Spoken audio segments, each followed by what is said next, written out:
So we always talk about hip-hop from the point of view of the year 2000 and above.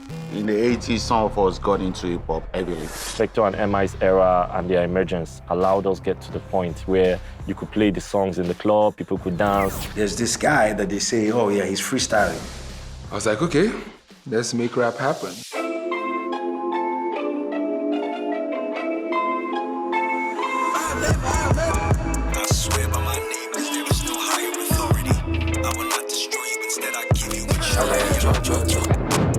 The hip-hop beef between rapper M.I and Vector.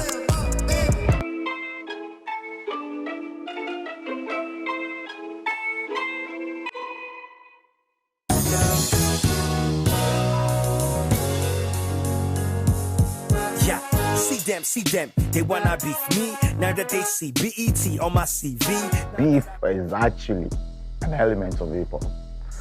It's okay for you to come and say, I'm the dopest rapper I've ever been. You understand? And the next man is not gonna take lightly to that. He's gonna come and say, guy, I'm standing here and you're saying that. You know, so he's gonna come at you. M had beef with Iceberg Slim. Vector had beef with Reminisce. That's normal, but it keeps everybody, it makes everybody up their game. The first time that I sensed any sense of maybe tension was Oleku. He did a remix to Ice Princess Oleku. So he killed that remix. So everybody was like, okay. So then Emma was like very upset, like, okay, this guy. My opinion is that Vector had a clear history of speaking up about me, taking shots, taking little jibes at me. I can't imagine that I'd gone somewhere and had directly said something to the effect of what he said with the short man comment. I don't understand, is he not a short man? Why are we making it sound like he's not a short man? The relationship between Vector and M.I was very, very gray. My impression of Vector, honestly, and I'll answer in two ways. Supremely talented, and gifted across the board. So not everybody has like the complete package, but I believe Vector has the complete package. Everything I think of him is not exclusive to him. I don't want to say evasive. I must have said cunning at one of the tweets. That's what I felt. But then I know that now if I try to like sit down and make proper sense of it, because you're not trying to ruin his image or anything, what's that? I'm looking for a word for somebody who acts like it is what it is, but it really isn't. That's how most people I know see M.I. No, he can argue it, but take a survey. I'm sure you come back with that. There were some systematic things he was doing over time that he was poking. He was poking at the King Kong. Because he won the Headies, we won 2 awards that year. And he kind of tried to discount it and said something like, who are the people that are picking the winners of the Headies award that they need to be checked or reconsidered? I know what he's talking about. So I did Illegal Music 3. So this is my mind frame. This hip hop list that you guys make at the end of the year that gets a lot of clout, I don't really like it. I speak about a few other things, and then I speak about the Headies Awards. And what I say is that in the lyrics, I said, I'm not saying that I deserve it. That's not what I'm trying to say. Because I actually agree with everybody that's won the award. But the criteria to win doesn't favor the men spitting true hard-ish. That's word and fact. Throughout my era managing Vector, there were instances where we've crossed paths with M.I. We wanted him to be on songs. We were trying to make King Kong, and I wanted to make a remix. The idea of the remix I had in mind was do a King Kong remix with every individual rapper with a new verse for every remix. M.I, Olamide were the immediate people and Fino were the immediate people that we wanted on the song. So we reached out to them. Obviously, they agreed. We sent them the track, but for some reason, M.I never, responded back to us. Vector took it personal. But in my head, I'm like, what? So if you're not going to do this, just say you won't do it, right? I have plans and I have time that I've tied to events. We can't drag this. I've not known M.I for like a long period of time, but he picks his collaborations. He doesn't just collaborate with anybody. You ask him, do you feel like working with anybody? He says he's open to it. He will work with everybody. But at the same time, this is us, from our camp. I don't know anybody else's camp that has been reaching out to you and telling you, come and work with us, and you haven't done anything with us. I go to meet Osage and his team. Loose Cannon actually made that happen. And we're having this conversation. So the conversation has been heated up until this point. We're going, and he asked me, I can't remember what the question was that he asked me, and I was like, yo, I'm the rapper that wants to work with everyone. And I paused because I know I haven't worked with Vector. M.I's response on the Loose Talk podcast about doing a feature with Vector, I feel in the moment he said that, he was really being honest with that. They've had maybe their energy has always been off. I don't know, maybe from the first meeting to whatever, and that just never happened. So when he said that, I just called him out straight. I'm like, guy, the least you can do is be honest now. Like, don't say, I don't know why we haven't worked, and I'm the guy that wants to work with everybody. He leaves me as the guy who is difficult. And I didn't even go back and say, do rap or one thing. I just, guy, this interview straight, see this matter what you do, I know like you can't speak about, even though you're not speaking about me, you know your reference about me would maybe mislead people. And he did an open letter. Dear Vector, as I conversed with the Pulse team, I commented on how I've always wanted to rap with everyone. I do not quite understand your intention in the video you posted or your comment following. However, let me address the underlying supposition that in some way I've avoided doing this song with you. You and I first rapped across from each other 2007, Wapi. And since that time, my respect for your talents has remained the same. There's no explanation, not even the 2 song ideas exchanged between you and I. That'll probably explain why this hasn't happened. It just hasn't happened, which again is the statement I made. Maybe you interpret that to mean I'm suggesting you have avoided it. I'm not. Just stating that it hasn't happened. We've been on songs together, but I've never created a song together. Any perceived slight is regretted on my part, as no ill will was intentioned. Going forward, however, I would suggest we have the rest of this conversation offline.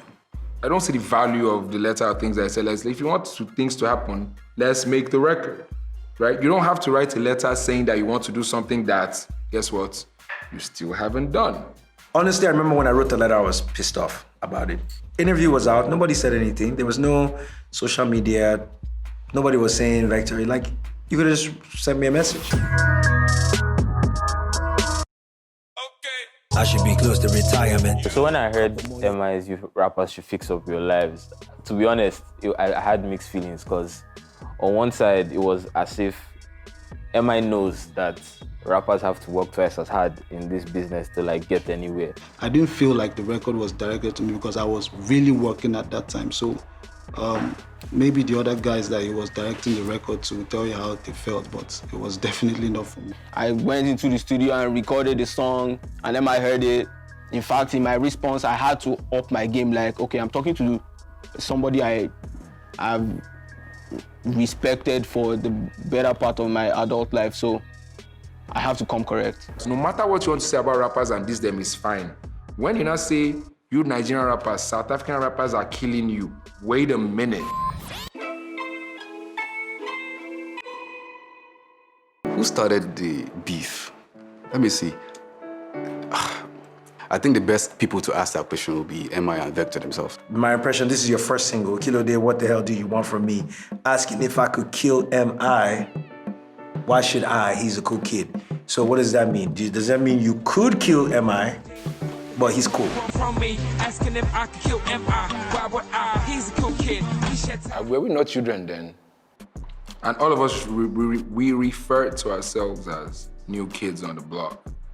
That was but that's me just being honest. Not honest because I thought he was a kid. I was a kid. M.I's been the one prepping this thing before the whole shot started. So the shot started from the first cypher that he had. My phone just started to buzz. They've killed Hennessy in cypher, huh? I remember reaching out to Hennessy. I was like, all right, so in the hip hop world, I wouldn't take this. And Hennessy was like, no, we're here doing artistry. We're about the art of blending. Let's just blend and continue what we're doing. And that's it, part 2. So let's give them the purge. I instigated, I was like, you know what, let's purge this whole thing. when you purge, everything comes out. So like, is let's go. Let's stop hiding behind. Let's not take subtle jabs or shots or anything. So I think, yeah, Paper and Vader being brought to the situation. I think everybody had their own parts. But for Vader, it was very personal. My verse on The Purge was basically a response to, like, there's a backstory. There was this period where Black Bones made a claim that he was the best rapper in Africa, right? And I was not having it. When I heard The Purge, I was like, okay, cool. Like, it was all right, you know. I think they had 2 other people on it. And somehow, which cannot be revealed, I was able to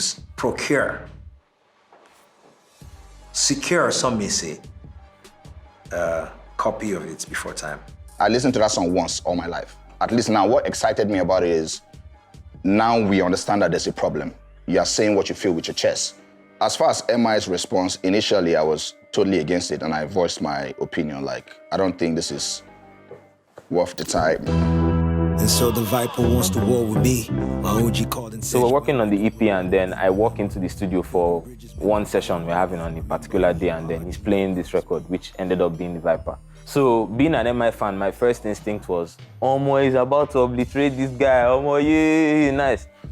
But then I was like, this really has to be properly delivered. If not, like, the message like can be lost. The Viper was interesting. I listened to it. It was so long though, and that was the annoying thing about it. I felt like it was okay, Sha. I felt it was decent, but then at the end of the day, when it was all said and done, it wasn't that memorable. I know what was coming after that, you know. We had one in the massive chamber. See, I don't know about you, but I'm the only #1 from the 2, 3, 4. I like it, Joe. I'm Sean Cook. Judas the Rat, I just didn't like the name. You know how somebody says something that you're like, rat. You see, because I look at myself like a lion. Do you understand? Immediately after that, I put out the Judah EP, I was like, the lion of the tribe of Judah. And what I mean by that is that in hip hop, rat is, the connotation is like snitch, it's like, you know, apart from that, the content, like, you know, it wasn't really about me. It was like, to me, it was like, why didn't you, if I were to label Judas the Rat, the content is like, why aren't you a charity organization? M.I is one of the greatest Nigerian rappers of all time. He was not going to record another diss song, especially after he lost the beef. The rapper in me responded immediately. So I heard Judas the Rat as I got on the plane to go to Jos. When I arrived in Jos, I sat in my studio.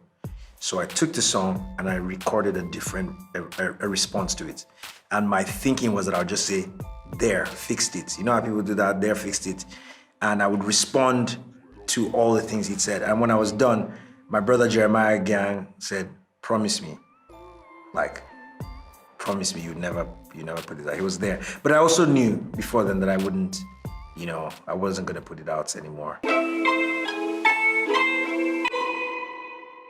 I did try to get M.I and Vector.